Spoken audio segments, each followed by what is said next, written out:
여러분 안녕하십니까? 정치 내비게이션 아나운서 정승조입니다. 세월호 106일째인 오늘 치러지는 730 재보궐선거는 여러모로 세월호의 비극과 깊이 연관돼 있죠. 유족들은 세월호 특별법 처리를 촉구하면서 보름 넘게 단식 중이지만은 여야 협상은 타협점을 찾지 못하고 있습니다. 재판 증인으로 나선 생존 학생들이 침몰 상황을 상세하게 전하면서 당시의 가슴 아픈 기억을 새록새록 되살리고 있고요. 이번 재보선은 나라의 지역 일꾼을 뽑는 성격이지만은 박근혜 정부의 세월호 이후 100일에 대한 총체적 평가의 성격도 띌 수밖에 없어 보입니다. 정치 내비게이션 수요일 순서 시작하죠.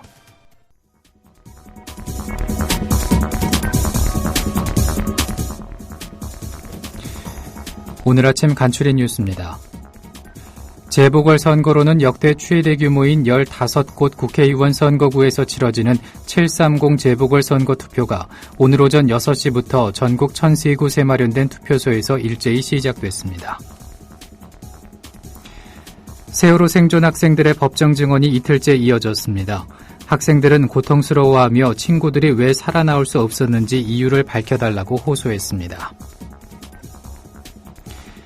세월호 사고 당시 가장 먼저 현장에 도착한 해경경비정 정장이 근무일지를 조작한 혐의로 검찰에 긴급 체포됐습니다. 숨진 유병언 씨의 마지막 행적을 밝혀줄 걸로 기대했던 양회정 씨가 자수했습니다. 양 씨는 혼자 도망친 뒤 유 씨와 연락이 끊겼다며 어떻게 사망했는지 모른다고 진술했습니다. 새누리당 민현주 대변인은 새정치민주연합이 유병언 전 회장의 사망에 대한 의혹을 제기한 것과 관련해 정치권이 나서서 의혹을 부추긴다며 강한 유감을 표했습니다. 새정치민주연합은 박근혜 대통령이 페이스북에 휴가 메시지를 남긴 것에 대해서 대통령글이 주는 한가로움이 세월호 유가족의 통곡을 덮고 있다고 비판했습니다. 미군 기지 평택 이전이 이행되더라도 주한미군의 핵심 전력인 미 2사단의 일부 병력을 한강 이북 지역에 잔류시키는 방안이 검토되고 있는 것으로 알려졌습니다. 오늘 아침 간추린 뉴스였습니다.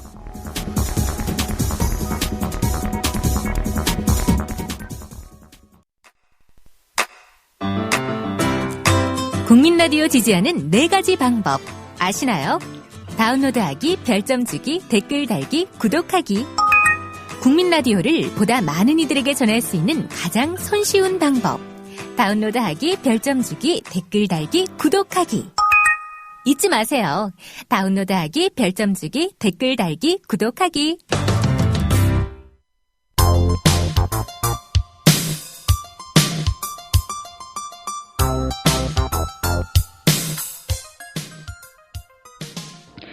휴가를 떠나기에는 마음의 여유로움이 찾아들지 않는 것은 아마도 그 시간 동안 남아있는 많은 일들을 해야 하지 않을까 하는 생각에 무더운 여름 모든 분들이 건강하길 바라면서 이 글은 박근혜 대통령의 페이스북에 올라온 글입니다. 좀 한가로워 보이기까지 합니다. 세월호 특별법을 요구하는 유족들의 단식이 16일째입니다. 줄줄이 쓰러져서 병원에 실려가고 있습니다. 박근혜 대통령께서 무더운 여름 모든 분들의 건강을 바라셨는데 무더위 속에서 단식으로 이렇게 쓰러져간 세월호 참사의 유가족은 보이지 않는 것입니까? 대통령이 휴가 떠나며 남긴 글이 주는 이러한 한가로움이 세월호 유가족들의 통곡을 덮고 있습니다. 덮는다고 덮여질 것은 아닙니다. 진상규명을 원하는 국민의 애타는 목소리는 대통령의 휴가 글에도 이렇게 묻혀버립니다. 이것이 진실로 박근혜 대통령의 소통하는 방식인가 의문이 듭니다. 오늘까지 세월호 특별법 처리하자고 우리 새정치민주연합이 제안했는데 대통령의 휴가로 특별법 처리는 지연될 것 같이 보입니다. 국민은 한가로운 대통령의 휴가에서 또다시 좌절하고 냉소마저 보이고 있습니다. 제발 국민과 제대로 그리고 진정성 있게 소통하시기를 바랍니다.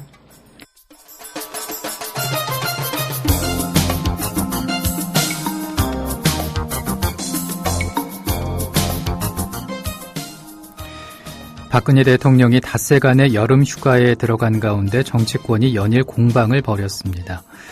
야당은 세월호 특별법도 처리되지 않고 있고 세월호 참사 희생자 가족이 단식하는 상황에서 휴가를 갈 때냐 이렇게 비판을 했고요.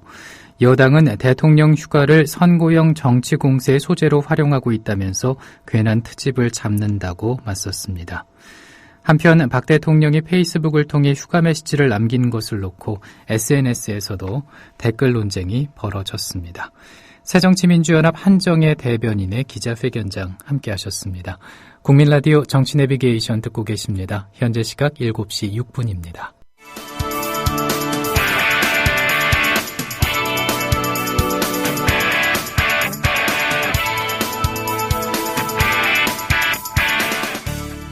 현장성과 깊이가 다른 정치 해설.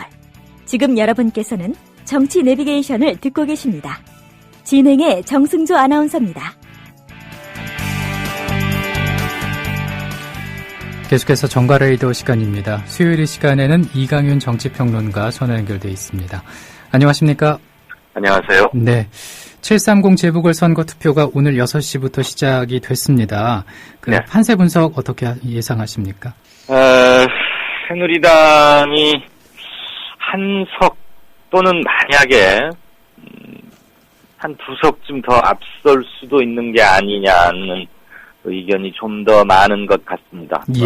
저도 정치평론을 하고 있습니다만은 여러 예측자들 그리고 여론조사 관계자들 그다음에 선거 판세 분위기 각 당의 자체 집계 이런 게 참 중요하죠. 이거 묶어보면은 그렇게 될 것 같습니다. 예. 물론 새누리당이 한석 정도로 질 가능성도 물론 높습니다. 그러니까 51대 49 정도의 예측이지 월드컵 축구하듯이 브라질이 어디를 분명히 이길 것이다. 이렇게 원사이드하게 그런 것은 아니고요. 예.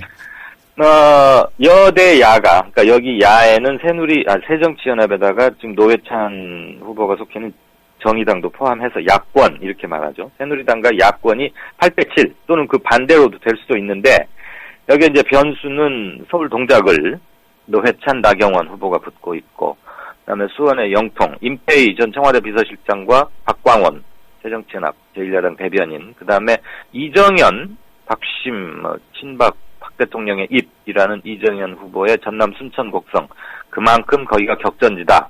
이곳들이 어떻게 결판 나느냐에 따라서 어느 쪽이 한두 석을 더 가져가느냐 이렇게 봅니다. 예. 8대7이냐 7대8이냐 이렇게 전망이 나오고 있다고 말씀해 주셨는데 오늘 투표소 갈 때 또 챙겨야 될 것들도 있잖아요. 그것도 알려주시죠.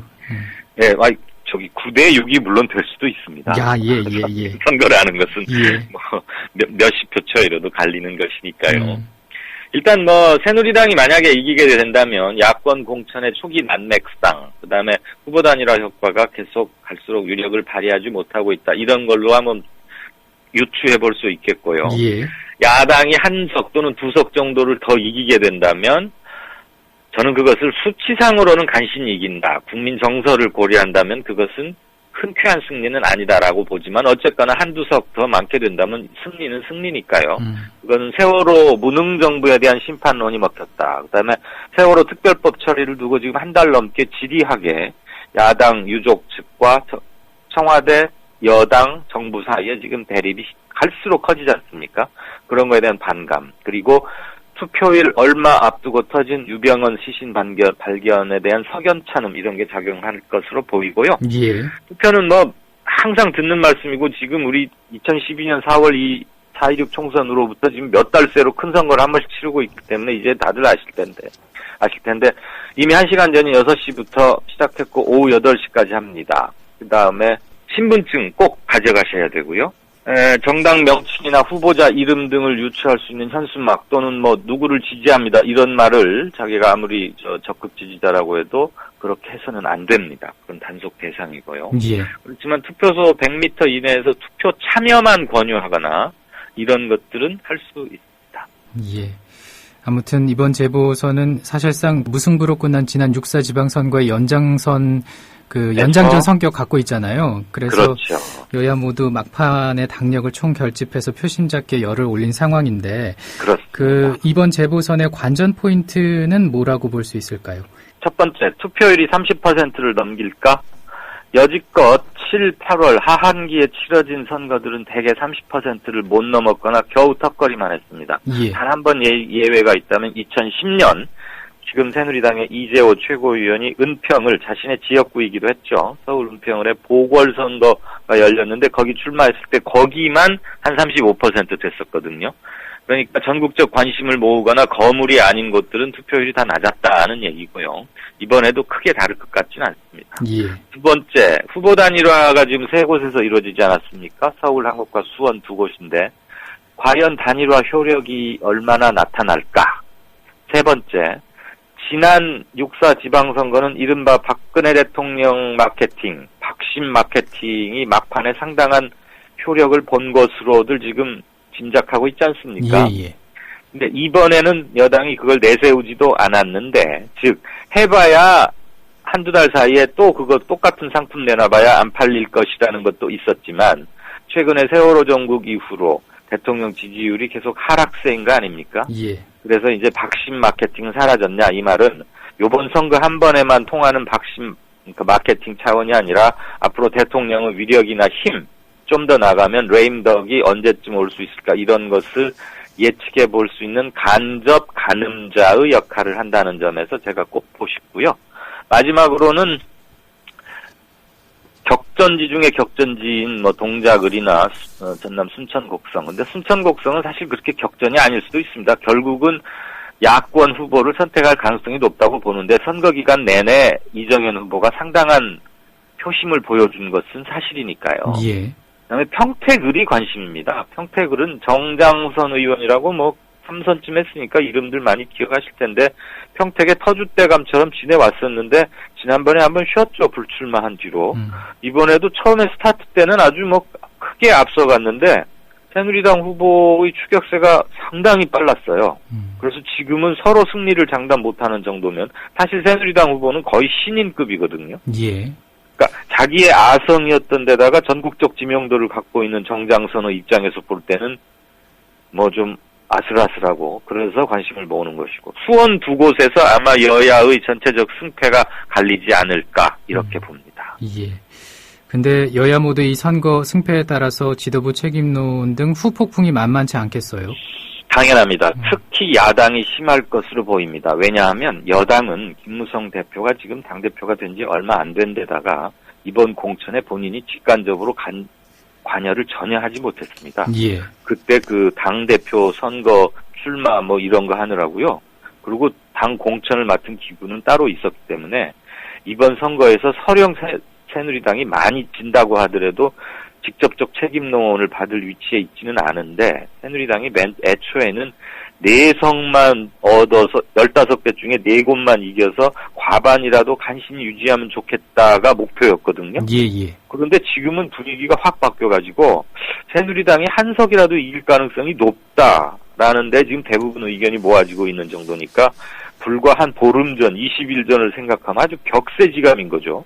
그러면은 잘못돼서 질 책임을 화살을 받을 이유도 없는데 만약에 이기게 되면은 한 건 별로 없으면서 괜히 자신의 위상이 올라가는 게 또 정치판 아닙니까? 예. 사장이 와가지고 갑자기 수출이 100억 불 했다고 치면은 옛날부터 일해온 노동자들의 적이지만 상장은 회장한테 칭찬받는 건 사장 이하 직원들이 받잖아요. 예. 그런 거고 야당은 심각합니다. 일단 6.4 지방선거가 실질적으로는 패배라고 저는 보지만 겉으로는 일단은 우열을 나누기 힘든 무승부다 이런 게 대세 아닙니까? 예. 그래서 이제 그때는 일단 현 지도부에 대한 평가나 심판이 일단은 넘어갔는데 요번에 누가 봐도 졌다. 이를테면 한 2석 차이로 진다. 또는 3석 차이로 진다. 9대6 뭐 이렇게 진단 말이죠. 만약에. 그렇게 되면은 이건 확실한 패배죠. 더군다나 세월호 특별법 이런 뭐 선거 환경을 고려했을 때는 여당이 굉장히 불리한 선거인데도 의석수에서 야당이 뒤진다. 이러면은 당연히 이번 선거의 공천부터 선거운동까지를 총지휘한 김한길, 안철수 현 지도부에 대한 사퇴 요구가 당연히 나올 거고요. 당장 내일 지금 의원총회 잡혀 있거든요. 예. 새정치민주연합. 여기서부터 강경파 의원들이 물러가라. 도대체 당신들 집권 합당하고 나서 제대로 되게 있는 게 뭐가 있냐. 길거리에 나가면 우리 욕먹기 바쁘다. 그러면서 당신들 지도력은 이미 시험을 받았으니까 사퇴하라 이럴 겁니다. 그러면 또 약간 말리는 칙도 있고 잠룡들급에서는 당장 지도체제가 확 바뀌는 거를 그닥 달가워하실 수는 않기 때문에 당장 내일 큰 표 차이로 졌다고 하고 당장 내일이나 뭐 몇 주일 사이에 지도부가 확 바뀌는 일은 없으리라고 보여지지만 내년 3월에 지금 전당대회가 또 열리게 되어 있거든요. 예. 원래 1년 임기로 했던 거니까 그때는 확실한 지도부에 대한 심판론이 준비될 거고요. 그때 즉 내년 3월 전당대회 때 이번에는 내가 당대표가 돼야겠다라고 준비하고 있는 중진들이 지금 여럿 있지 않습니까? 예. 정세균 등등등 이런 사람들은 이번에 한두 석 이긴 거 가지고는 이겼다고 할 수 없다. 한 너댓 석, 서너 석은 따돌려야 실질적으로 우리가 이긴 거다. 이렇게 지금 마음속에 채점 기준을 높게 잡아놓고 있습니다. 예. 왜냐? 그렇게 높이 매겨놔야 현 지도부를 공격할 수 있기 때문이겠죠. 근데 이번 재보선이 이제 중진 정치인들의 당락 여부도 이제 관심사지 않습니까? 그렇습니다. 예. 네. 이 선거 결과도 결과지만은 선거 이후에 대한 관심이 더 쏠리고 있는 양상이에요. 맞습니다. 재보선이 이른바 정치적으로 이름이 좀 꽤 많이 나 있는 잠룡급 또는 대선 주자급으로 거론되는 사람들의 재기 무대로 많이 활용되는 때가 강하죠. 뭐 예. 우선 당장 안철수, 김무성, 서청원 뭐 이런 사람들 다 그랬고 이재호 의원도 그랬고 지금 요번에 출마하고 있는 손학규 후보는 뭐 항상 꼽혀온 대선 후보고요. 앞으로도 상당한 가능성이 있고 경기 김포에 출마한 김두관 후보도 대선 나가겠다고 지난번에 했었지 않습니까? 예. 결과는 좀 안 좋았지만 아무튼 자기는 대선 하겠다고 늘 공언을 해놓은 상태니까 야당 쪽에 특히 이런 거물이 많아요. 그런데 이 정치판이라는 게 참 비정하고 그런 점에서는 4년 내내 고생하고 하루아침에 뭘 잃기도 하고 아주 하루아침에 뭐 스타가 되기도 하는 그런 게 이제 투표라는 민주적인 축제이자 정치적 빅 이벤트인데 우선 만약에 야당이 진다고 했을 경우에는요. 안철수 대표가 가장 타격을 크게 받을 겁니다. 예. 이른바 지금 안철수 대표는 국회의원 한두 번 해보겠다고 정치 들어온 건 아니었잖아요. 그렇죠. 데뷔할 때부터 대권 바로 이렇게 그 반열에 올랐었던 거 아닙니까? 그런데 지난 6.4 선거 뭐 지난 대통령 선거 때도 그 처신 가지고 말이 좀 많았지만 지난 6.4 선거 책임 흔쾌하게 이기지 못했고 이번에도 자신이 공천을 상당히 주도했는데 안 좋으면 결국 사후 책임을 지는 게 정치니까요. 예. 그래서 안철수 대표는 며칠 전에 이번에 우리가 5석만 건져도 선전한 거다 이런 말을 한 게 그 말하자마자 비판이 많았잖아요. 왜 야당 대표가 그렇게 목표를 작게 잡느냐? 호랑이를 그리려고 해야 고양이라도 그리게 되는 법인데 애초부터 고양이를 그리려고 하면 잘못하면 쥐밖에 안 되는 거 아니냐? 이런 게 이제 미심 아니었습니까? 예. 안철수 대표로서는 자기에게 돌아올 정치적 공격을 좀 분산시키기 위해서라도 목표치를 낮게 잡은 거죠. 그런 절박함이 반영된 거고요. 수원과 경기에 출마한 손학규, 김두관 후보가 만약에 이번에 진다면 이분들은 대단히 정치적 자원으로서는 가능성도 많고 아까운 분들로 평가하는 분들이 많이 계시겠지만 정치를 이제 그만두고 원로급으로 슬슬 물러나야 되는 거 아니냐 이런 얘기가 많이 나올 겁니다. 그게 자기 지역구를 떠나면 이렇게 됩니다. 예. 자기가 한 3, 4선 해오다가 한번 떨어지면 거기 한번 쉬고 다음에 다시 도전할 수 있다 하는데 손학규, 김두관 이 두 후보는 어디가 자신의 특별한 지역구다라고 딱 정해진 거나 떠오르는 곳이 사실 별로 없어요. 예. 그렇기 때문에 그렇게 될 가능성도 있다. 물론 이번에 졌다고 이분들의 정치 성능이 바로 그 순간 땡 끝난다 이 말씀은 아닙니다만 예. 대단히 입지가 약화될 거다 이렇게 보고 싶습니다. 예, 정치를 계속 해야 되냐 말아야 되냐 이런 생각도 하게 될 것 같아요. 결국에. 예, 하더라도 저 원로급으로 조금 좀 물러나고 잘 언론의 주목도 받기 힘든 상황이 아무래도 되겠죠. 예. 그리고 이번 선거에서 최대 관전 포인트 그 대신요. 그 대신 한 가지만 더 말씀드리면 예. 죄송합니다. 만약에 이들이 이겨서 화려하게 컴백한다면 특히 손학규 후보는 거기는 최근 7번 동안 선거에서 한 번도 야당 후보가 된 적이 없는 곳이에요. 현재 남경필 경기지사가 5번, 그의 부친이었던 갑자기 이름이 생각이 안 납니다. 남경훈가 그러셨을 텐데 그분이 2번 이렇게다가 갑자기 사망하면서 보선이 치러졌는데 아들이 물려받은 거거든요. 예. 그러니까 7번 치러졌는데 계속 현재의 여권이 됐던 것이에요. 즉 야권으로서는 아주 철옹성이자 불모지대였는데 역시 손학규다. 그걸 깨는구나. 이러면은 손학규 후보의 정치적 잠재력이나 무게는 엄청나게 커지는 것이죠. 바로 대권 후보, 지금도 대권 후보지만 강력한 대권 후보고 차기에는, 그러니까 내년 지도체제 이후로는 손학규 체제로 갈 확률도 매우 높아지게 됩니다. 그렇군요. 자, 서울 동작을 지역 한번 살펴보겠습니다. 어떤 양상입니까? 최대의 관심사입니다. 처음에는 나경원 후보가 큰 표 차이로 이기면서 시작했습니다. 그런데 요즘 나경원 후보가 측에서 보내는 문자 메시지 내용 보면 다들 보셨겠지만 살려달라 이겁니다. 크게 이겼던 사람이 살려달라고 하겠습니까? 그만큼 막판에 아주 쫓기고 있다는 얘기고요. 예. 그 결정적인 것은 새정치연합 기동민 후보가 후보 사퇴를 상당히 드라마틱하게 했죠. 후보 공천 과정은 좀 실망을 많이 주셨는데 후보 단일화 과정은 전격적으로 신선함도 주고 가능성이 있구나 이런 기대치를 갖기에 충분했습니다. 예. 그러면서 또 노회찬 후보로 단일화됐는데 이 노회찬 후보가 여러모로 당은 정의당이지만 조금 당세는 약하지만 대중적 인기에다가 어록에다가 그다음에 삼성 같은 곳에 분연히 맞서 싸웠던 것 그리고 억울함을 잃었던 것 그래서 은근히 노무현의 이미지도 조금은 갖고 있고 한마디로 개인기가 아주 능한 개인의 정치적 비중은 큰 정치인 아닙니까? 예. 그래서 막판에 아주 급속하게 추격해가지고 지금 오차범위 인해서 이제 딱 붙었다 이런 말들을 하거든요. 일부에서는 뒤집었다는 얘기도 나오는데 제가 그런 말은 오늘 선거 당일이니까 함부로 드리면 안 되고요. 아무튼 나경원 후보가 어제 그제 사이에 살려달라 이 SOS를 치고 있다는 이유는 뭔가 아실이라고 생각합니다. 여기 이번 동작을의 결과가 향후 치러질 약 1년 반 동안은 앞으로 선거가 없거든요.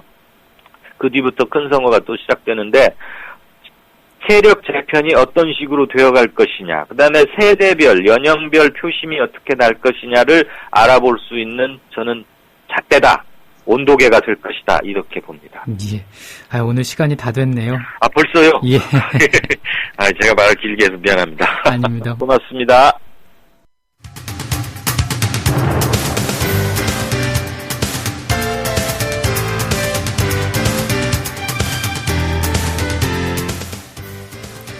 정치 내비게이션 수요일 순서 마칩니다. 내일 아침 7시에 인사드리죠.